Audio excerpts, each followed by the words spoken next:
The quiet morning light of a small town illuminated the streets as David Williams, a black veteran, began his daily walk. Dressed in a well-worn jacket that hinted at a military past, his face was calm, his dark eyes holding a quiet strength, despite a slight limp. He stopped for his usual coffee, exchanging warm greetings with the young barista. As he walked, his phone buzzed. It was his wife, Maria, checking in, their conversation a familiar, comforting presence. Meanwhile, Officer Mark Simmons, a young, eager new recruit, drove slowly.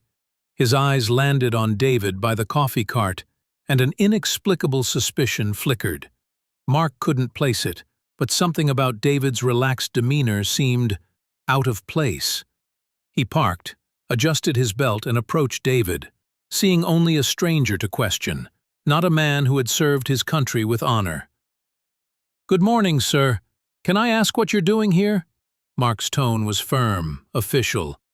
David, momentarily taken aback, offered a calm smile. "Just out for a walk. Got my coffee. Talking to my wife." He gestured to his cup. Mark's eyes narrowed. "Mind if I see some identification?" David's smile faded slightly. He slowly produced his wallet, handing over his ID. Mark read the name, David Williams, but there was no recognition, only doubt. He pressed on, asking if David was from around here, even after David confirmed he was born and raised and had only recently returned after years of service. Mark's suspicion only thickened, his gaze lingering on the faint outlines of military patches. "Mind telling me where you're headed?" Mark asked, his voice now edged with sharp suspicion. David, disappointment in his eyes, calmly replied, "Just down the block. I like to walk the same route every morning." Mark wasn't satisfied. He spoke of reports lately, people hanging around places they shouldn't be. David's voice hardened. "I don't think I fit that description, officer." Feeling his authority challenged by David's quiet strength, Mark tightened his grip on his radio. "You don't mind if I ask you a few more questions, do you?" he asked, his voice colder. David stated firmly, "I've given you everything you need to know."